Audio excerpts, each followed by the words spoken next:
Bismillahirrahmanirrahim. Allahümme salli ala Muhammed ve ala Muhammed. Elimde olan kitap Sahih Muslim.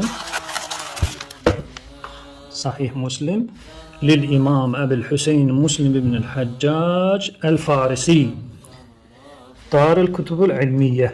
Gəlirik səhifə 548-ə. Kitab-ı Rıda, süd vermə kitabı. Bab ət-təhrim bi xəmsi rədaatin. Deməli, məhrəmlik yaranır 5 dəfə süd verməklə. Deməli, bu babda 3 hədis var. 1, 2 və 3. Sənədə əvvəl nəzər salaq. Deməli, Abdullah ibn Əbi Bəkir nəql eləyir Əmrədən, Əmrə də Peyğəmbər zövcəsi Ayşədən. İkinci hədisdə Süleyman ibn Bilal nəql eləyir Yahya ibn Səiddən, o da Əmrədən, o da Peyğəmbər zövcəsi Ayşədən. Üçüncü hədisdə Əbdülvahhab nəql eləyir Yahya ibn Səiddən, o da Əmrədən, Əmrə də Ayşədən. Deməli, 3 sənəddir. 3 hədisdir bu babda. Deməli, 3 hədisin mətnini, məzmunun nəzər salırıq. Öncədən bir mülahizə qeyd edeyim. Bu 3 hədisin 3-ü də batildir. Baxmayaraq ki, Sahih Müslimdə öz yerini tapmışdır. Batildir. Niyə görə batildir? Çünki bu hədislər Qurana tənə vurur. Tənə vurduğuna görə biz bu hədisləri qəbul eləmirik. Eyni zamanda da Peyğəmbər zövcəsi Ayşəyə atılan bu bir iftiradır. O belə şey deməyib, onun adından istifadə olunub müəyyən şəxslər tərəfindən Peyğəmbər zövcəsini gözdən salmaq üçün ki, o Quranın təhrifinə etiqad edilmiş. Biz bunu qəbul etmirik. Bu yalandır. Belə bir şey Qurana nisbət vermək olmaz. Və bu videonun da mahiyyəti Qurana qarşı olan həmlənin qarşısını almaqdır. Quranı gözdən salmaq istəyənlərin qarşısını almaqdır. Hər halda biz bu hədisləri qəbul etmirik və etiqad da etmirik ki, Ayşə Quranın təhrifinə etiqad edib. Bu yalandır, onun adından kimlərsə uydurub. Hər halda biz kitabda olana nəzər salaq. Deməli, Ayşənin adından yalandan uydururlar ki, Peyğəmbər zövcəsi Ayşə buyurdu. Kana fima unzila minel Quran əşr radaatin ma'lumatin yuharrimna. Quran-ı Kərimdə ayələr nazil olan silsilədə bir ayədə nazil olmuşdu. 10 dəfə süd vermək məhrəmlik yaradır. Əşr radaat, əşr 10-dur, radaat da süd əmməyə deyilir. Deməli, 10 dəfə əgər bir qadın bir nəfərə süd verərsə, artıq o onun üçün məhrəm sayılır. Yəni, süd verən qadın o şəxsin süd anası sayılır, süd içən şəxs də onun süd evladı sayılır. 10 əmizdirmək ayəsi vardır. Sümmə nusikhnə. Sonra o 10 əmizdirmək ayəsi nəsx oldu. Bi xəmsin məlumat. 5 dəfə süd vermək ayəsi ilə. Yəni, ilk nazil olan ayə güya 10 dəfə əmizdirmək ayəsi olub. Sonra o əvəzlənib 5 dəfə əmizdirmək ayəsi ilə.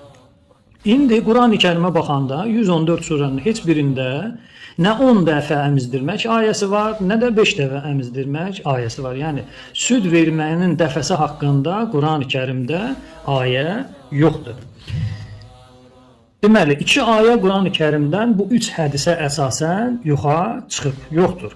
Bu da elmi dildə deyilir Quranın təhrifi. Yəni, Qurandan 3 ayə əksik olubsa, deməli, bütün Quran öz etibarını itirmiş sayılır. Bu səbəbdən biz deyirik ki, həmən bu hədislər batil hədislərdir. Bunlar Quran-ı Kərimi gözdən salmaq üçün müəyyən şəxslər tərəfindən uydurulub və müsəlmanların kitablarına salınıb. İndi bir nəfər çıxacaq deyəcək ki, burada heç bir problem yoxdur. Nəsx Quran həqiqətlərindəndir. Ayə gəlir, ayənin hökmünü ləğv eləyir, aradan aparır. Biz o şəxsə deyirik ki, yaxşı, 10 əmizdirmək ayəsi, 5 əmizdirmək ayəsi nəsxdə, Quranda nasix mənsux vardır. Ayənin hökmünü ləğv eləyən və hökmü ləğv olunan və hökmü ləğv eləyən hanı var? Nə nasix var, nə mənsux var. Nə 10 əmizdirmək ayəsi var indi Quranda, nə də 5 əmizdirmək ayəsi. O qayıdıb cavab verəcək ki, nəsxin növləri var.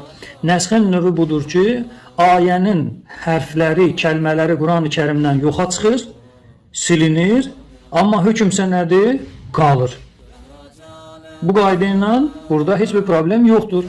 Həmən bu şəxsin bu uydurduğu qayda Ayşənin kəlməsi ilə batil olur. Peyğəmbər zövcəsi Ayşənin kəlməsi ilə batil olur. Niyə? Buyurur, fətəvaffa, deməli, fətuvuffiyə Rəsulullah, Allah Rəsulü vəfat etdi. Və hunna fīmə yuqra minəl Qur'an.